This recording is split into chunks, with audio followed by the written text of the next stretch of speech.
What's up, guys? We are back for another video, and as you can see, we are going to be breaking down the Ravens 2021 draft class in today's video. There were 8 selections, so we will be breaking every single pick down from the first of the first-round picks in Rashad Bateman from the University of Minnesota to the fullback in the 5th round in Ben Mason from Michigan. Now, a lot of the time after the draft, and usually immediately after the team's first-round pick, whichever team, not just the Ravens, every fan base usually researches their player on YouTube and they look up what they can find, whether it's highlights, film breakdowns, or anything in between. So a lot of the Ravens fan base have been looking up Rashad Bateman, and I guess a lot of you guys found my channel from that. So if you did, we are going to be breaking down everything about Rashad's, not really game, but what you can expect from him in his rookie year today. And one of the most recent comments, as you'll see on the screen right now, from Wayne Breezy said, you need to do more research on the game of football if you want to be a wannabe analyst. So shout out Wayne Breezy. I don't know what fan base you are, but you made today's video, dude. Anyways, before we dive into everything, please like the video and subscribe to the channel, as each only take a second to do, and it would be very much appreciated. Now let's begin. So the first pick we are going to discuss is Rashad Bateman, the receiver from Minnesota. Now, what I want to say and preface with is this, and this isn't a knack on Lamar Jackson, it's more so a notice on how he plays. Lamar will probably never be a 5,000 or even a 4,500 yard passer. He threw for just 3,100 in his MVP season, and he threw for less than 2,800 last year. And again, not that that's a bad thing, because I would take him as my franchise quarterback in a heartbeat. But what that will do is that will restrict Rashad Bateman in terms of what he can put up statistically, as we've seen it do with Hollywood Brown so far. And again, Hollywood is not a bad player by any means. It just limits what he can do on the stat sheet in terms of fantasy, right? So I don't think Rashad will be a 1,000 yard receiver in year one, and expecting him to come in and break Justin Jefferson's rookie record of 1,400 yards on the dot is extremely lofty for anybody, let alone Rashad, in an offense that will not throw the ball for 5,000 yards over the course of a season. So I don't think Rashad will be necessarily all of that productive in his rookie year, but he's going to be a good player, and that's what's going to be tough for Ravens fans, or not necessarily Ravens fans, but for football fans to distinguish, is how good of a player he is. It's just not showing up on the stat sheet, because in theory Rashad could have 60 catches and 700 yards, but there could be somebody else who just gets the ball way more and gets way more opportunities than Rashad does, but not necessarily is as talented as he is. And I think that's going to be something that's going to be a continuous thing over the next couple of years, because they have so many mouths to feed on that offense, with Lamar not only passing, but him running the ball as much as he does, and the same goes for J.K. Dobbins and Gus Edwards. And not only will Rashad have to compete with Marquise Brown, but he's going to have to compete with Mark Andrews too in terms of receiving the football.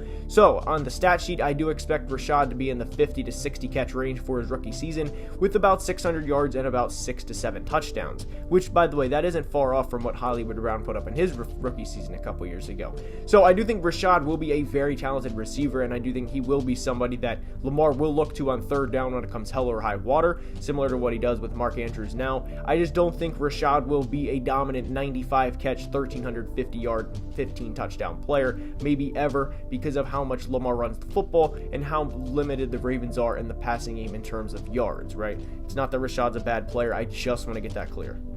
The next Ravens first round pick was Odaya Fekete, formerly Jason Owe from Penn State, and this was a good selection for the Ravens because it's been some time since they've had a premier pass rusher. Now, Matt Judon would have spurts where he'd have good play, but then there were spurts, and Ravens fans, you guys know this, there were just weeks at a time where he would just disappear, and a lot of the Ravens fan base would like to make fun of that he likes Taco Bell, and it'd be like, oh, missing man, where's he can be found at a local Taco Bell type thing. But anyways, the point is Judon was what I think would be considered as a B-tier pass rusher. You think of the A-tier pass rushers, the TJ Watts, the Myles Garrett, and Judon is certainly respectable, don't get me wrong, he's not like a fringe roster type guy. There's a reason he just got $14 million per year from the Patriots, but he was certainly never in that class with the TJ Watts and the Myles Garretts of the world, and everyone, Ravens fans included, would agree with that even when he was on the roster. So to get Odaya Fekete, a player that is a traits-based prospect, I do like it for them, because if there's anybody that can coach a player up, it is certainly the Baltimore Ravens.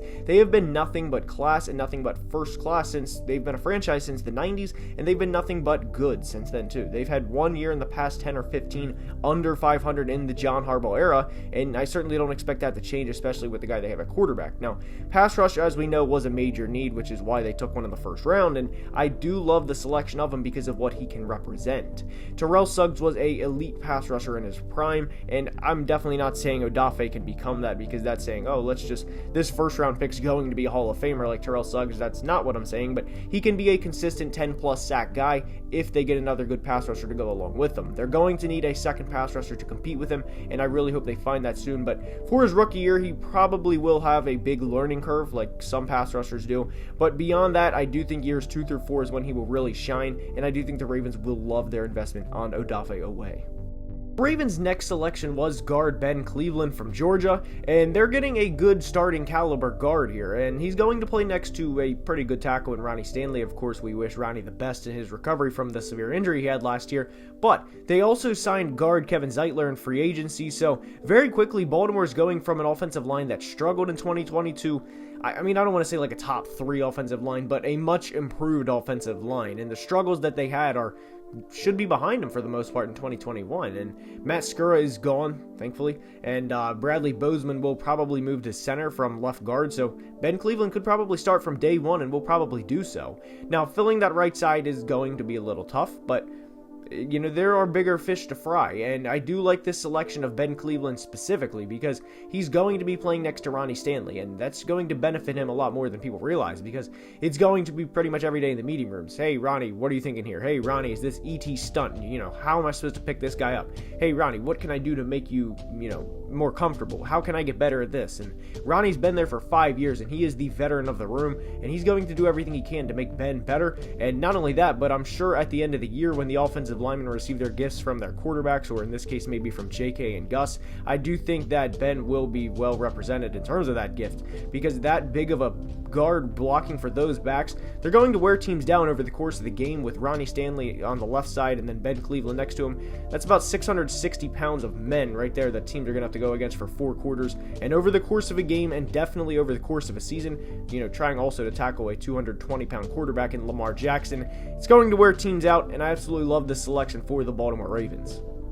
So we're going to go through more pick each rapidly. Now we're not going to spend 2 minutes per pick. So the next one was Brandon Stevens, a corner from SMU. And this was the first pick for the Ravens where I was like, the other ones I was like, cool, awesome. But this one was one of those picks. And the reason for that is this is by every definition a developmental pick. And the reason why, it was kind of just an pick was because, you're in the 3rd round and this is a team that is not far from a Super Bowl. And, you have corners in Marlon Humphrey and Marcus Peters, so they have those corners locked down. And the thing is, even if one of those guys get hurt, it's not like Brandon Stevens is going to be stepping in and taking snaps right away. At least he shouldn't, because he would get toasted. This is a prospect that's going to come in for, and I would be surprised if he plays much in 2021 at all. And this is going to be pretty much a redshirt year for him. So, you 3rd round developmental guy, cool, I guess. They can develop corners very well, but other than that.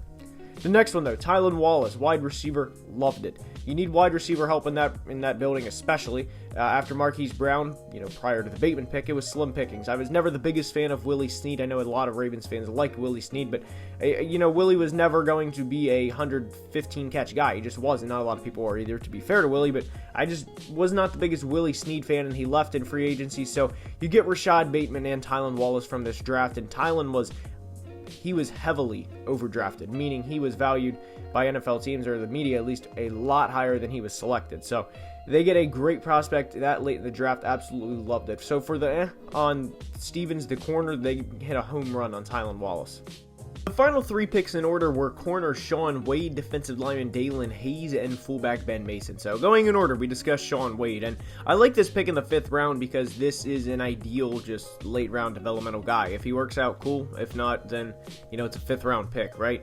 Now Dalen Hayes, it's kind of just a depth pick, and when you're getting into the 5th through 7th round, if you find a gem that ever starts games, awesome, but you're not finding the majority of your roster is not 5th through 7th round starters that become, the next Tom Brady's of the world. I mean, those are very few and far between. So Dalen Hayes, if he gets cut by the end of the preseason, it wouldn't surprise me if he, I don't want to say has, 4 or 5 sacks in a rookie year, because that's even a lot for a 6th round pick. That's just probably not realistic, but if he can play contributive snaps here and there, cool. When you need him to, great. And the final pick, Ben Mason, I do think this is a good pick. They have Pat Ricard on the roster, and the reason why I like this pick is because the NFL, I do think in the next 5 to 10 years, will shift back towards, I don't want to say exactly what the 70s was, with the big, the Chris Berman, like the guys, those guys, but I do think the Ravens will, with Pat Ricard and Ben Mason,